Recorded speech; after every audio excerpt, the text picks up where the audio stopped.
दोस्तों, अभी अभी एक बड़ी न्यूज निकाल करके आ रही है कि बांग्लादेश की नई सरकार ने जो भारत से अकड़ दिखाकर गलतियां की है, अब इसका भुगतान सिर्फ बांग्लादेश की नई सरकार ही नहीं बल्कि बांग्लादेश की जनता को भी करना पड़ सकता है। दरअसल आपको याद हो तो कुछ समय पहले भारत ने राइस और ओनियन यानी कि चावल और प्याज के एक्सपोर्ट पर बैन लगाया था, जिसमें बांग्लादेश का नाम भी शामिल था। और अभी रिसेंटली शुगर यानी कि चीनी के एक्सपोर्ट पर भी भारत की तरफ से बैन लगाया जा चुका है। और अब जाकर के एक और इम्पॉर्टेंट प्रोडक्ट भारत की तरफ से लगभग रुक चुका है, जो कि बांग्लादेश में एक बड़े स्केल पर एक्सपोर्ट किया जाता था। और अब चीन की गोद में बैठी बांग्लादेश की नई सरकार घुटनों पर आती हुई नजर आ रही है। असल में देखा जाए तो साल 2024 में भारत की तरफ से एक इम्पॉर्टेंट फूड प्रोडक्ट पर बैन लगाया जाता है, लेकिन बांग्लादेश इस चीज को उस समय हल्के में लेता है। और इस रिपोर्ट में आप साफ साफ देख सकते हैं कि बांग्लादेश में जो सिचुएशन इस समय चल रही है, वहां पर पोटैटो यानी कि आलू की कीमत दिन पर दिन काफी तेजी के साथ बढ़ती जा रही है, क्योंकि एक तरीके से देखा जाए तो बांग्लादेश में पोटैटो की भारी कमी हो गई है। और बांग्लादेश के बिगड़ते हालातों के कारण मार्केट की उथल पुथल थमने का नाम नहीं ले रही है। आपको बता दें कि बांग्लादेश में एक आइटम नहीं है, बल्कि कि कई आइटम ऐसे हैं जो कि लगभग पूरी तरह से भारत के द्वारा ही एक्सपोर्ट किए जाते हैं।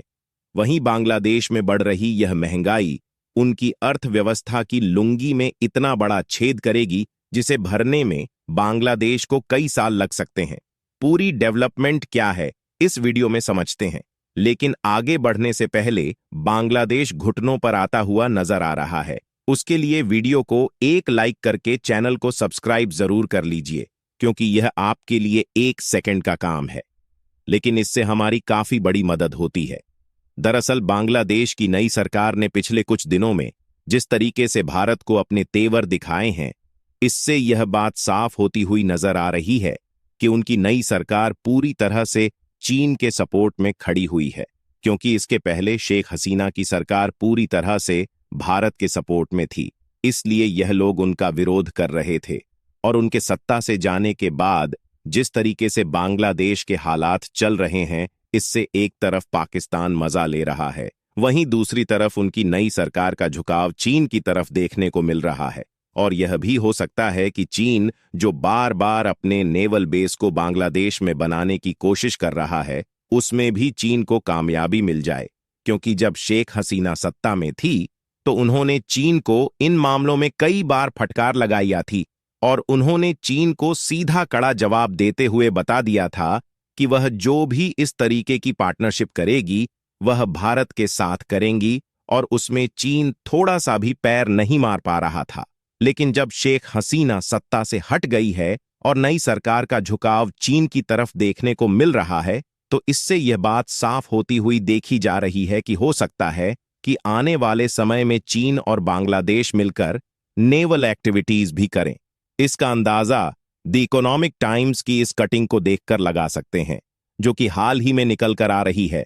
और इसमें साफ साफ बताया जा रहा है कि बांग्लादेश के जो नए होम एडवाइजर हैं, उनका भारत के साथ कई बार ऑलरेडी टकराव हो चुका है।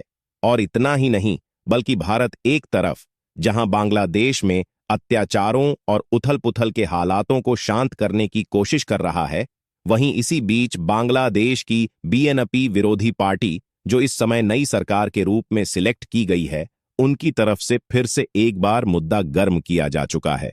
दरअसल हाल ही में खबर निकलकर आ रही है कि शेख हसीना, जो कि इस समय भारत में टिकी हुई है, उन पर बीएनपी पार्टी की तरफ से कई आरोप लगाया गया है और शेख हसीना को भारत के द्वारा वापस बांग्लादेश में भेजने की बात कही जा रही है। हालांकि हालात जब तक शांत नहीं हो जाते, तब तक भारत शेख हसीना को बांग्लादेश में नहीं भेज सकता।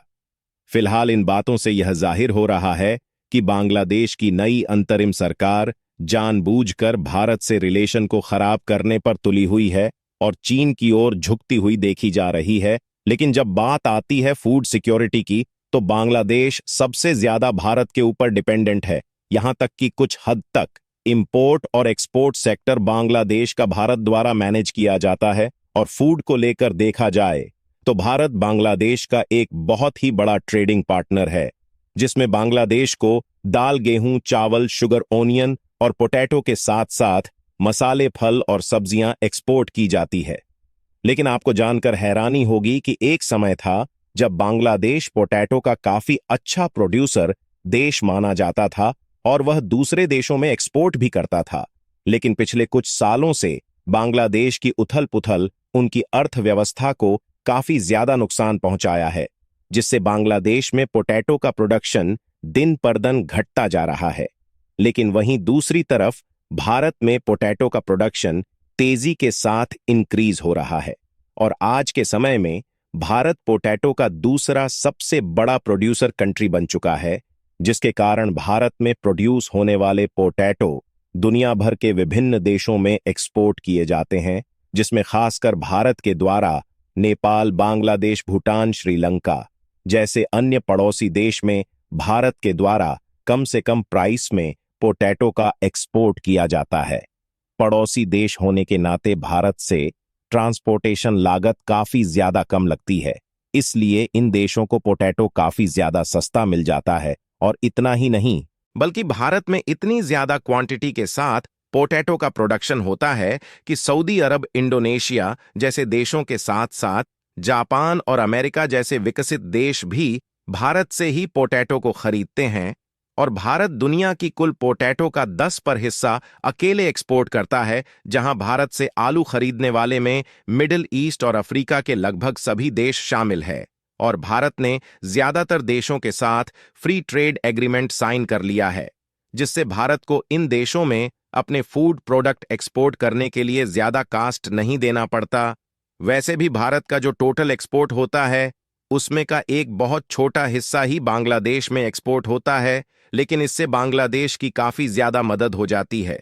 आपको बता दें कि बांग्लादेश में आलू की कीमत इतनी ज्यादा बढ़ चुकी है कि वहां की जनता इस समय पूरी तरह से परेशान है, क्योंकि बांग्लादेश की बाजार में आलू की कीमत लगभग दोगुनी हो चुकी है और वहां की मार्केट में पोटैटो, ओनियन की कमी देखने को मिल रही है। वैसे देखा जाए तो इसके पहले अब तक बांग्लादेश में भारत से एक्सपोर्ट होने वाली पोटैटो पर 3 बार बैन लगाया जा चुका है, जिसमें साल 2014, 2017 और फिर 2020 में बैन लगाया गया था। लेकिन बांग्लादेश की तरफ से रिक्वेस्ट करने के बाद भारत ने इनको पोटैटो की सप्लाई चालू की थी। लेकिन बांग्लादेश के इन हालातों के कारण भारत की तरफ से पोटैटो के साथ अन्य सभी फूड प्रोडक्ट का एक्सपोर्ट बहुत ही कम हो चुका है। और वहीं दूसरी तरफ यूरोपीय यूनियन के इटली और जर्मनी जैसे लगभग सभी देशों में इंडियन पोटैटो की डिमांड बढ़ रही है और भारत का एक्सपोर्ट भी इंक्रीज हो रहा है, क्योंकि भारतीय पोटैटो की क्वालिटी अच्छी और दूसरे देशों की अपेक्षा सस्ती होने के कारण यूरोपीय देश भारत से ही पोटैटो को खरीदना पसंद कर रहे हैं। बाकी इन हालातों के बीच यदि बांग्लादेश के साथ भारत के रिलेशन खराब भी होते हैं और भारत से पोटैटो एक्सपोर्ट पूरी तरह से बंद हो जाता है, तब भी भारत के फूड सिक्योरिटी पर कोई भी असर नहीं पड़ेगा। और आप लोगों को क्या लगता है कि बांग्लादेश के हालात जिस तरह से बिगड़ रहे हैं, इनकी इकोनॉमिक्स दोबारा से सुधरेगी और भारत के साथ उनके रिलेशन मजबूत हो पाएंगे या नहीं? अपनी राय कमेंट में जरूर बताएं और इस वीडियो को लाइक करके अपने मित्रों तक शेयर जरूर करें ताकि उन्हें भी जानकारी मिल सके। साथ ही चैनल को सब्सक्राइब करके बेल आइकन को ऑल पर जरूर सेलेक्ट करें। दोस्तों, मिलते हैं नेक्स्ट वीडियो में, तब तक के लिए जय हिंद, जय भारत, वंदे मातरम।